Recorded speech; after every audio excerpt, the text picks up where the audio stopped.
Hi friends, welcome back to my channel. In today's video, I am going to be going over my ultimate natural unmedicated birth plan, and then also how you can create your own perfect birth plan, whether that is unmedicated or medicated. I'm gonna be going over the website I use that has really easy icons that all the nurses, midwives, and doulas love to see on a birth plan. So it's easy to read, concise, to the point. And the site that I used has every possible situation, scenario, decision, whichever route you choose to go, to put on your birth plan. So it's super customizable, and I kind of want to just go through my very granola unmedicated birth plan that I am choosing to do in, oh my gosh, like 7 weeks. That is crazy. Having a child in 7 weeks. Okay. But if you are choosing to go medicated route, that is totally fine and perfect for you. Hopefully this video just gives you some educational information around different options you might be presented in your hospital or birthing center, or just give you some ideas of things you hadn't thought about yet. So let's jump into the video. So first, let's start out with the website I use just to create the birth plan, because if you are trying to do this while you listen to this video, which would be a great follow along, then you can head to that website now and start kind of plugging and chugging as I'm talking you through it. And the website is called birthplanner.me, but you can go there now and kind of start clicking through what you want to put on your sheet. So I thought it'd be fun just to go through my birth plan, because I truly am trying to go as unmedicated, granola, natural, whatever word you feel comfortable using as possible.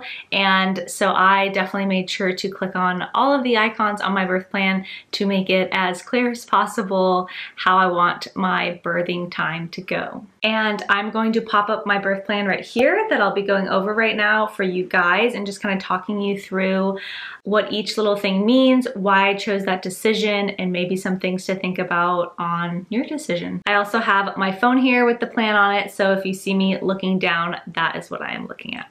So the first couple are kind of self-explanatory. I put on there positive language and explain procedures. I just want everything to be very clearly written out for me. If I don't understand, I want you to explain what you're about to do to me, and just always using positive language in the room as possible. Next, I have on there that I am doing a hypnosis birth.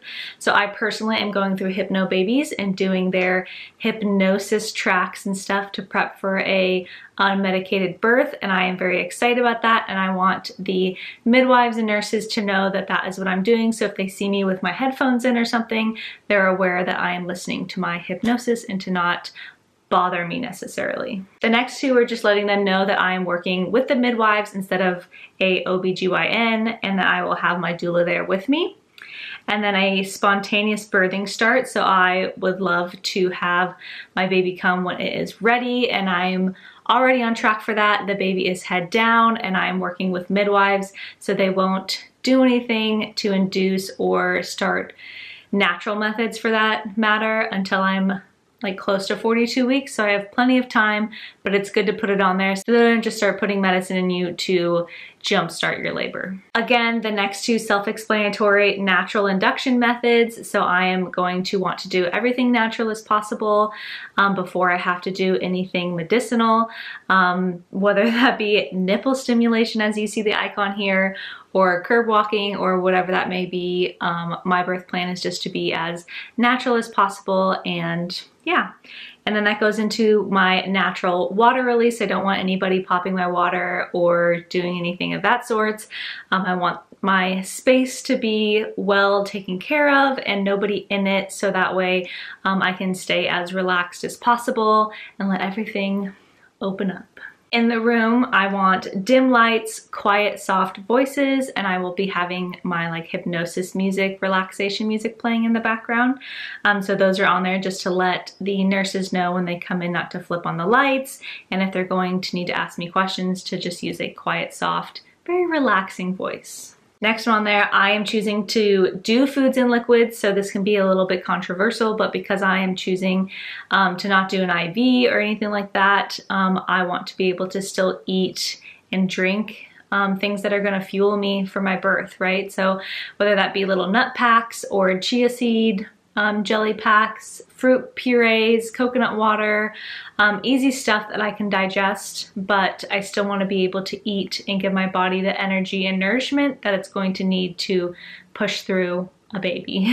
Next on there is resting birthing. So I think it's really important to be able to sleep between contractions. So I will be trying to rest as much as possible.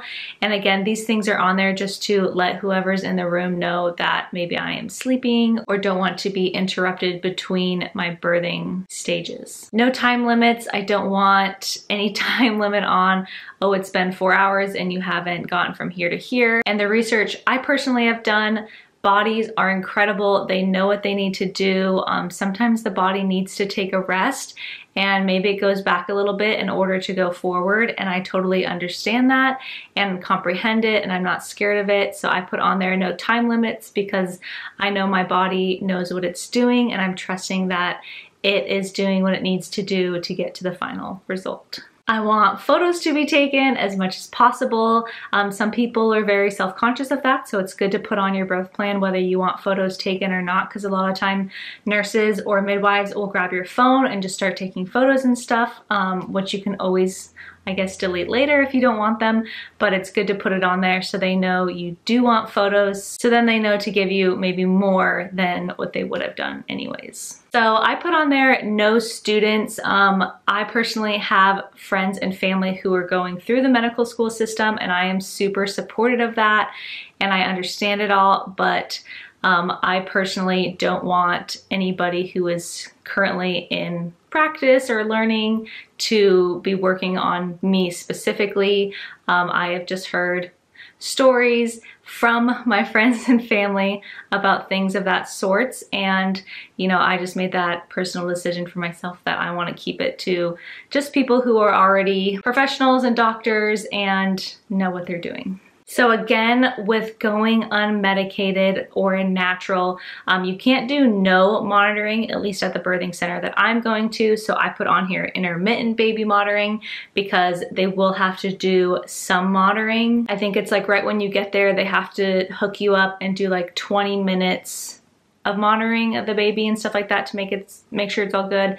And then after that, I think it's like every couple hours they use a Doppler on you or something just to make sure like the baby's heartbeat is good.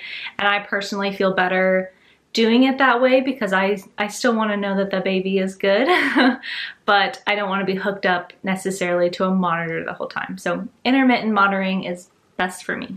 Next, like I had mentioned, no IV. So having that IV drip kind of just prevents you from being able to move around, have water and food and things like that. And usually the IV drip is if you're having antibiotics or doing an epidural or of that sorts, which I am not, so no IV for me.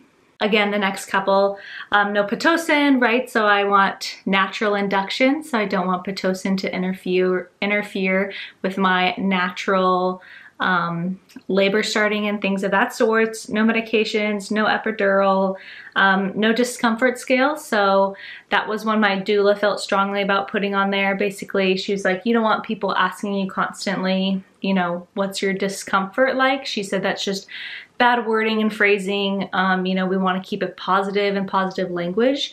So we don't want people asking you like, how much discomfort are you in? You know, it's just a negative way of being able to instead say, you know, positive words about it. All right, this next one I feel very strongly about, no coached pushing. So I am doing self-directed pushing or mother pushing. This prevents that phrasing they call purple pushing. So when it's coached pushing, basically it's like you're holding your breath and counting for 10 seconds to push the baby out, and you're not listening to your body's natural cues of telling you to push, which does happen. I've read it, I've seen it. Your body tells you when it's time to start pushing, and if you're not ready, then you probably shouldn't start to push, because that's when the baby gets stuck and you're not breathing enough oxygen to the baby, so the baby comes out really purple, and it's just better to listen to your body cues instead of having that coached pushing style. Limited vaginal exams. So I also feel very strongly about this one because down there is very sensitive. I can only imagine, especially around the time you're giving birth and in labor, and having someone constantly down there checking you is going to make your body want to close up again because it's uncomfortable, right? foreign things are up there, somebody else is up there when you're trying to relax and flow with the music and open up and like settle into it. So having limited vaginal exams is just going to help you stay in that like relaxed state and open up faster than if someone was constantly down there messing with things and checking things and kind of disrupting that process. So the next one kind of just goes hand in hand with it, hands off. So I don't want someone constantly touching me or coming into my personal space when I am trying to relax. Perineum support. So that one is basically the perineal stretching and having someone down there when it is time for baby to come out to help soften that area between your anus and your vagina and help from tearing basically. So I definitely want that. I don't want to tear. I plan to do some perineal stretching with my husband and I before, once I get closer, like 36 weeks, to kind of start stretching that area out and making it more comfortable for when I have to push ahead out of that area. But I also would love support in the hospital because that definitely helps to have somebody there kind of stretching it out as the baby's head is coming through and kind of helping that process. So going in with that, obviously no episiotomy. I don't want someone snipping me. You know, if I tear, I want it to be natural. I would prefer not to have a man-made tear. They say the snipping down there takes a lot longer to heal and you have more complications that way than if you just let your body tear the way it is supposed to tear, which sounds awful, but I guess I would rather my body tear in a natural way than having someone slice when it doesn't need to be sliced. No vacuum or forceps, so I feel like this is a very old thing. Like they used to use these things to like grab the baby out of your vajayjay, and obviously I just want the baby to come out as it's supposed to with my own pushing and in its own beautiful timing. I don't want anybody in there pulling it out before the baby is ready to come out.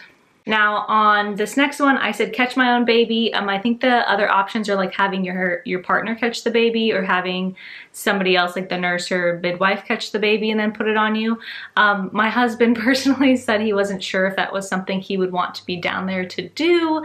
And so I stood up and was like, I'll do it. So he's either going to do it or I'm going to do it. I think he's just kind of like being cautious and doesn't want to overextend himself yet. You know, he's like, I don't know if I want to see everything quite like that from that perspective, which is totally fine. So I'm choosing to catch my own baby.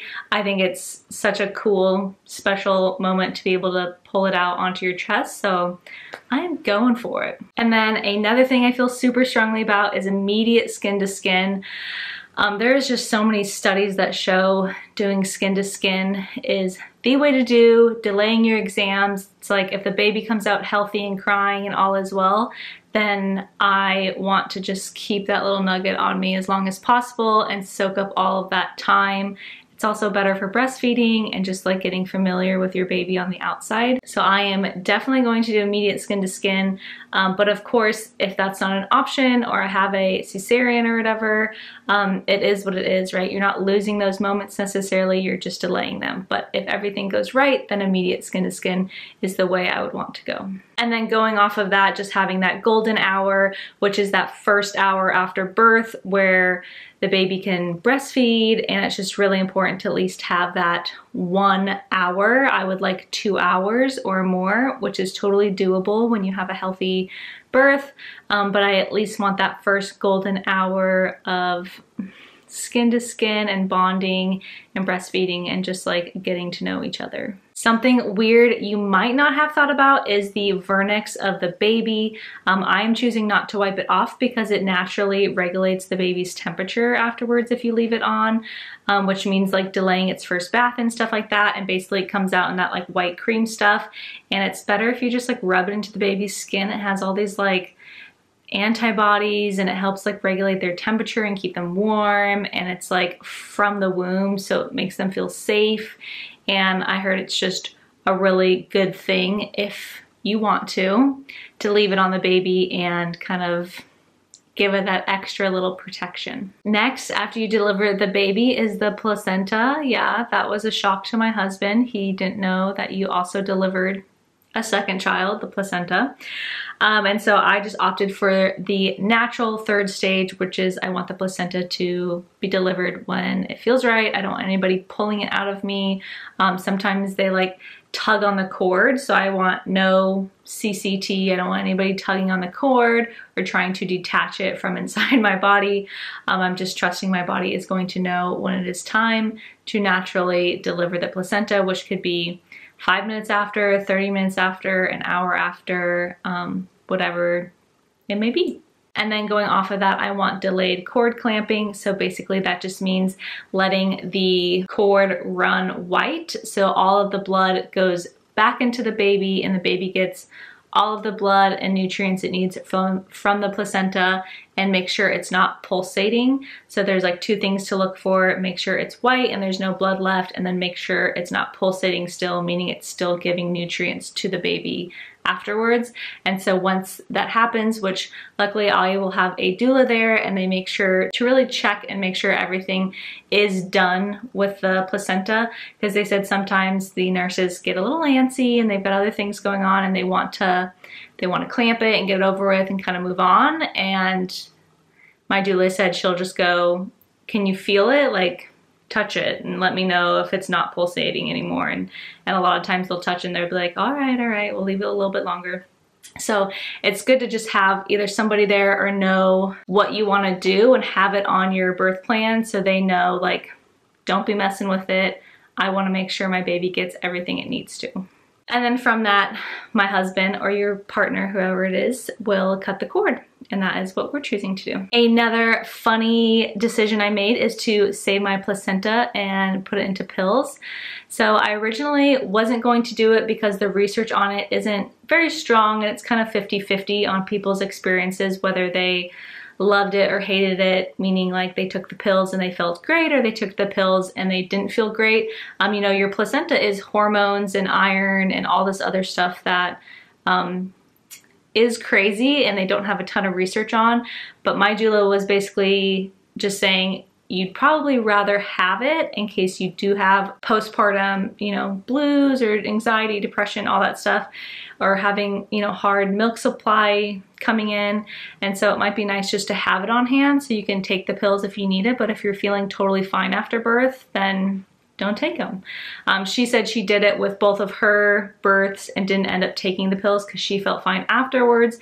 But because she does the encapsulation for other patients, she said she has seen a lot of improvement in their hormones and just overall energy post-birth taking the placenta pills. So I'm choosing to save my placenta, which means they will put it in a cooler and my doula will take it afterwards and encapsulate it, whatever that process looks like. And I am choosing to do the raw encapsulation instead of the dehydrated one, if you want to look it up. Another tough choice you have to make is cord blood banking. This is one I went back and forth on a lot. So there's 2 sides to it that I kind of want to talk you through. One side is the what if, right? Are you going to regret it if somewhere down the road, God forbid, something happens and you need your baby's stem cells to help them if they got some sort of disease or severe illness? So can you live with the what if? So a lot of people end up doing it because they don't want to ever have to ask themselves that question. The kind of twofold with that is you pay for it forever to store it somewhere. They don't really have the means to do much with it yet. Like people who had done it like 20 years ago never got to actually use it, and they paid for it because they still haven't figured out a way to use it yet, if that makes sense. And then the route I'm going, which is not doing it, is because you do take away from all of the blood that the baby is going to be getting. So instead of the baby getting all those nutrients and antibodies and blood from the placenta, they end up cutting it early to save that blood and stem cells for the cord blood banking afterwards in case your baby needs it. And my thought process was kind of, I would rather give my baby everything possibly it can up front to make sure it's healthy and happy and has full nutrients and everything, than to cut it short and have it for some possibility that maybe probably will never even happen. So that's the decision I went with it. It is a very personal decision. There's no right or wrong way to do it. It's whatever you feel most comfortable with. All right, next on here is breastfeeding. Obviously, I would like to breastfeed, so then I put on here no bottle of formula. I don't want them feeding any formula to my child. I would love it to all be breast milk, no sugar water, and no pacifiers. So those are just things I chose to do because I don't want the baby's first thing to be sugar that it's getting, and I don't want it to get attached to a pacifier that early on. I want it to kind of identify itself with me and my body and breastfeeding first before I introduce a pacifier later on. So those are my personal preferences. All right, we're almost done, I promise. The last couple though are very, very important because these are the ones you will absolutely have the option of wherever you are to do, and each decision is right in its own way, and there's multiple things to think about with them. So I'm choosing to do the vitamin K shot, the preservative-free one, and the reason I'm choosing to do vitamin K is because babies aren't born with it. It helps stop blood clots, and it's just one of those things I feel more comfortable doing because the baby can't help himself if you don't give it a vitamin K. The side effects of something going wrong are very, very, very minimal. Babies get them like all the freaking time when they're born. And I don't see it as a less natural way of going about it by not giving my baby vitamin K, right? It's just vitamin K. It's not a vaccine or some other shot or something. It's just that nutrient that the baby is not born with that helps their blood from clotting and dying. So I would like that not to happen. Next is Hep B. So they will usually give your baby a hepatitis B shot.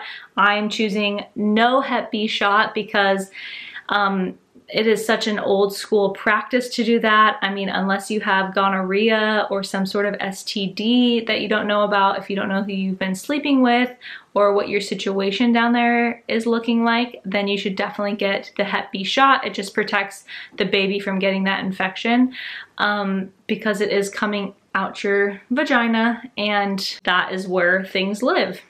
But I am confident that me nor Mark nor down there has any of those things, and I believe they test you for it as well right up until birth, as they do throughout your pregnancy. So I am confident I don't need that.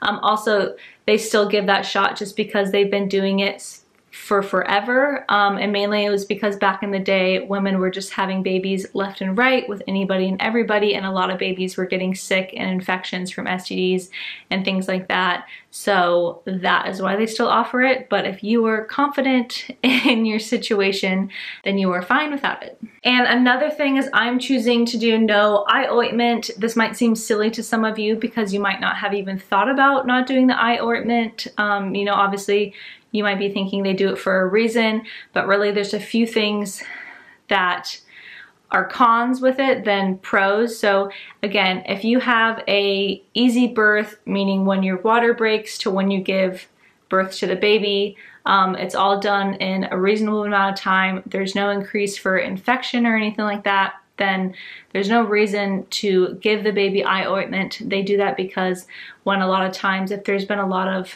time that has passed, the baby can get an infection from down there. And so they put the eye ointment on to basically prevent the baby from going blind or getting some sort of infection in its eye. And I'm choosing not to do it because, again, I'm confident in my situation. The eye ointment does blur their vision, so when you're first breastfeeding and things like that, it makes it hard for them to find the nipple and get associated with you and your body. And even though they can't see very well when they're first born, putting goop in their eyes is going to make it even harder to see. So not doing the eye ointment helps you with being able to breastfeed better and connect better, and the baby can see better. And if you're confident that when you have water broke or whatever your process is to having the baby, it's all been clean and healthy and good, then you have no reason to slap on the goop. And then the last two are things I've kind of talked about before with like rubbing the vernix in, delayed baby exams. So I don't want them to take the baby away from me. I want to have that golden hour and immediate skin to skin and just soak in that goodness. So anything they need to do, like weighing the baby and measuring and all those things, can be done literally hours later. They don't have to do it right when the baby's born, so don't feel like you have to give up that right. And then also no bath for the baby, so I want the vernix to be rubbed into the skin, and I don't want them taking the baby away and like washing the baby and basically getting rid of all that good nutrients that could have gone into the skin. All right, so that is it for my birth plan. It kind of seems like a lot, but it is really good to go through that birthplanner.me site and kind of just look at what all your options could be and maybe start doing some research.